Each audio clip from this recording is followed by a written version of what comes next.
boy. Yeah, so what I'm gonna do with Cloud is I'm kind of showing you, I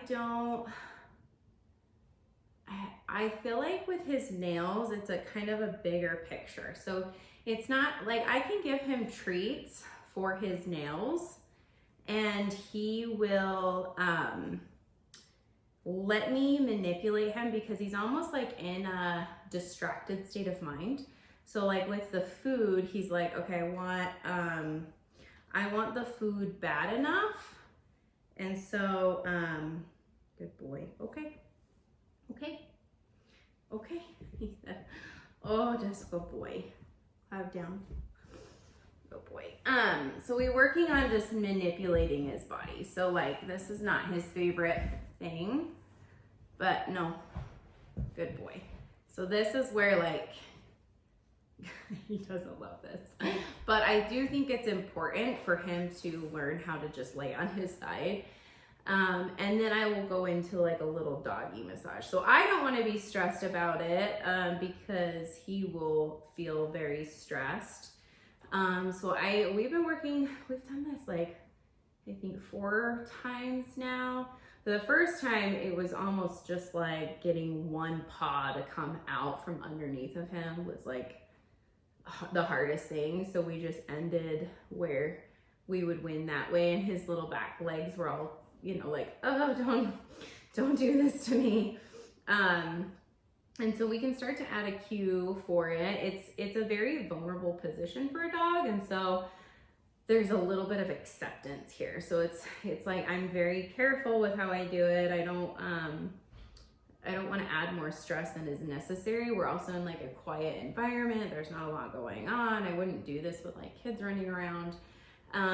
Although I do think that like it can help with relaxation through stressful situations, is just this nice calm massage. So I like massage the actual muscles in his shoulders and in his back legs.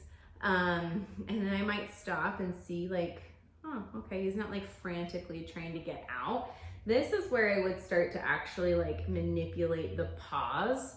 And I even have, he's sitting on them, nail trimmers. So I can manipulate his body when I have food, but when I have food, it's almost like he's so distracted by the food that I'm not actually working on nail trims. So no, I do correct him if he's nuzzling me, no. And then there's this extra step that we have to work through. Good boy. Yeah. So I'm not actually, we trimmed them recently, so they're actually not that bad, but I'm just working at it as though I were to trim it. And then this is the uncomfortable stuff. He's like, oh, I don't like it. He doesn't like the webbing in his paws. So we go slow. So there's a couple ways I could do a lot of counter conditioning where I treat him, but I want to work on the acceptance part first and then bring in the food, because the food almost brings in like this sense of franticness with him. And so you see his legs coming back, curling up. So I'm just gonna work on massage. Good job, buddy. I think it's the whole idea of like being manipulated feels extremely vulnerable for him. So we want to build some trust in that, but there's also some kind of level of respect too. Like, no, I actually do need to cut your nails. And you can't be psychotic about it because it's not good for anybody. Okay. Good boy. Good job, bud. So it's easier to bring him into the side. Like I've had him kind of come into the down this way, and then I just position shoulders away from me. And now he's actually pretty good at like turning his body to avoid me doing that. And so I have to actually put him to the side like this. Good job. But it's better to do this stuff now. I want to see if we can kind of capture some of the stuff. I do have food. Let's see if he'll take it calmly. Sometimes it'll like spin him up where he gets almost like, that one's a harder piece to chew. Should have given you a softer, smaller one. Good boy. Good. So now he's like food. And so he's more likely to kind of spin up and less likely to relax.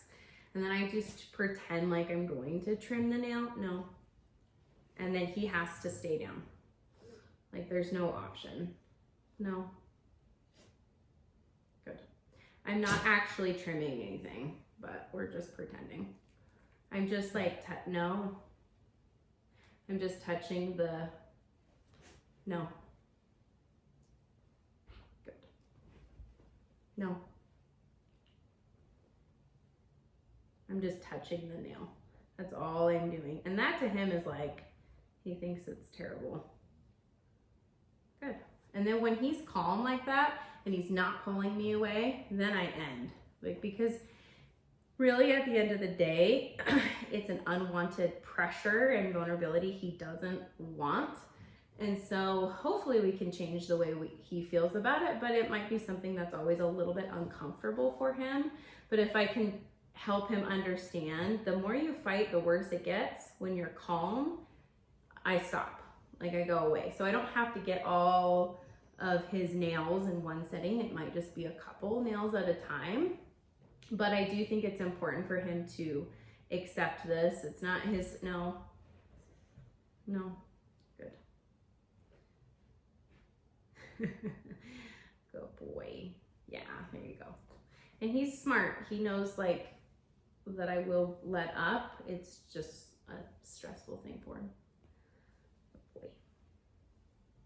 I have him in the power loop just to calm him down a little and give me a little bit more control.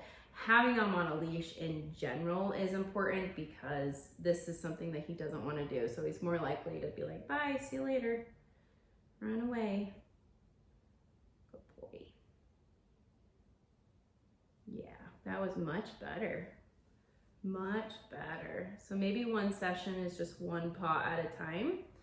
And then I'll even kind of come in and as I'm massaging him, I'm actually massaging the paws so that it's not always just like I'm doing something you hate when it comes to your feet. Maybe there's something that you like about me touching your feet. So really good. Yeah. Okay.